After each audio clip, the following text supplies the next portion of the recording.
अस्सलाम वालेकुम। लास्ट जैसे हम लोगों ने लेक्चर में पढ़ा था कि superposition of waves of same frequency. तो अब हम लोगों ने उस superposition of waves of same frequency को पढ़ने के लिए हम तीन कंसीडर करते हैं methods, that are interference, standing waves and beats. तो आज हम लोग सबसे पहले पढ़ेंगे इंटरफेरेंस।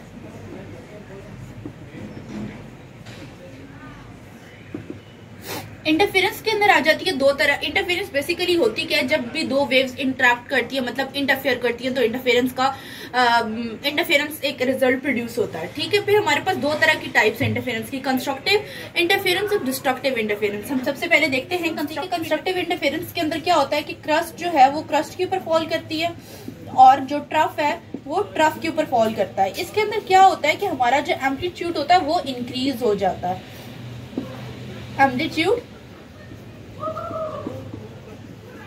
इंक्रीज हो जाता है। ठीक है, और इसके अंदर जो कंस्ट्रक्टिव इंटरफेरेंस होता है उसके अंदर वेव्स जो है वो इन फेज होती हैं और पैटर्न जो है वो कुछ यूं इस तरह से बनता है, ये एक वेव और जो दूसरी वेव इसके ऊपर आके करेगी वो इस तरह से दूसरी वेव। ठीक है, अब ये इस वेव वन का क्रस्ट और वेव वन का क्रस्ट आपस में फॉल करें, फिर इस वेव वन का ट्रफ और ये वेव टू का ट्रफ, तो वेव वन जो वेव टू का ट्रफ है वो वेव वन की ट्रफ के ऊपर फॉल किया, तो it's produce a constructive interference और इसी तरह इनका जो एम्पलीट्यूड है वो इंक्रीज हो जाता है। ठीक है, फिर हमारे पास जो अगर हम इनका फेज एंगल चेक करें तो हमारे पास कैसे आता है, दो वेव्स का अगर कॉन्टेक्ट फेज लें, that is alpha 2 minus alpha 1, तो बेसिकली 2 अल्फा होता है और 2 पाई होता है। ठीक हो गया।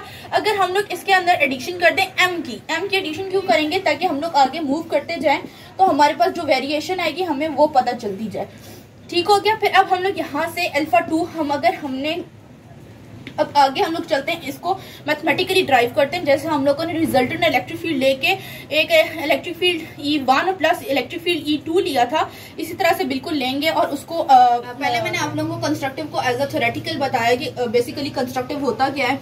अब उसी चीज को माइंड में रखते हुए हम लोग इसका रिजल्टेंट फाइंड करेंगे। जैसे इलेक्ट्रिक फील्ड का मैंने पीछे आपको सुपरपोजिशन प्रिंसिपल जनरल सुपरपोजिशन में बताया था, उसी मेथड को लेके फॉलो करेंगे। मैंने लिखा E1 होता है E01 cos alpha 1 minus omega T plus E02 cos alpha 2 minus omega T.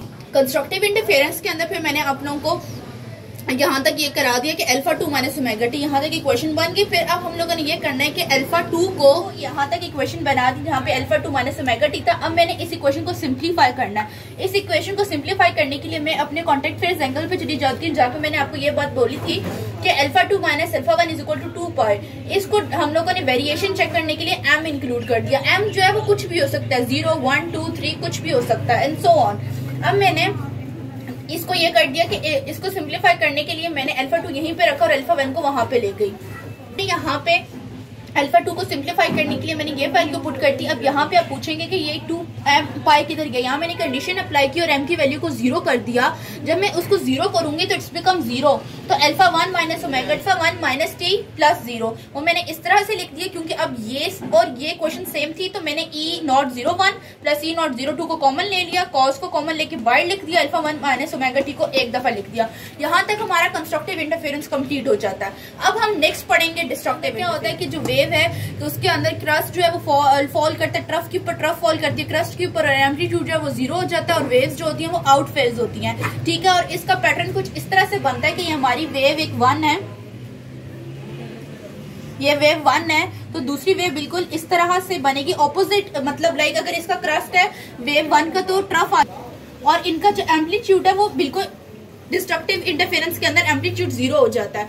ठीक है, फिर हमारे पास आ जाती है जिस तरह सेम हमने कंस्ट्रक्टिव इंटरफेरेंस के लिए ई रिजल्टेंट लिया था, इसी तरह डिस्ट्रक्टिव इंटरफेरेंस के अंदर ई रिजल्टेंट लेके हम लोग इसको डिराइव करेंगे। अब इसमें कॉन्टेक्ट जो हमारे पास फेज एंगल होता है उसका डिफरेंस आ जाता है। फिर इसको जैसे मैंने आप लोगों को पहले एक्सप्लेन किया बाय पैटर्न और उसको बताया कि कैसे क्रस्ट ट्रफ पे फॉल करती है, ट्रफ कैसे क्रस्ट पे फॉल करती है, एम्पलीट्यूड कैसे हम उनका 0 कह देते हैं।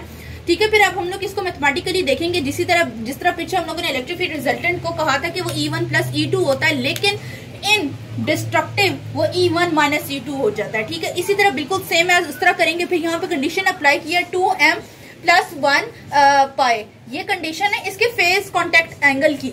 कॉज अल्फा 2 को हम लोग ने सिंप्लीफाई किया, जो कि हम लोगों ने इस तरह से कर दिया था कि अल्फा 1 प्लस 2m प्लस 1 पाई, जिस तरह हम लोगों ने पीछे 2 पाई की वैल्यू पुट की थी, ठीक हो गया। फिर यहाँ पे हम लोगों ने कॉज अल्फा प्लस बीटा का फॉर्मूला अप्लाई कर दिया, और फिर फॉर्मूला अप्लाई करने की वजह से 2m, जहां पे मैंने m को 0 पुट कर दिया था तो हमारे पास पाई था, वो कैंसिल आउट हो गया। फिर इसी तरह पीछे हम लोगों ने जैसा कॉमन लिया था E001 माइनस E002 को, कॉज इसी तरह से आ जाएगा, अल्फा 1 माइनस ओमेगा t, इसी तरह से हमारे पास डिस्ट्रक्टिव इंटरफेरेंस के लिए भी इक्वेशन अचीव हो जाएगी।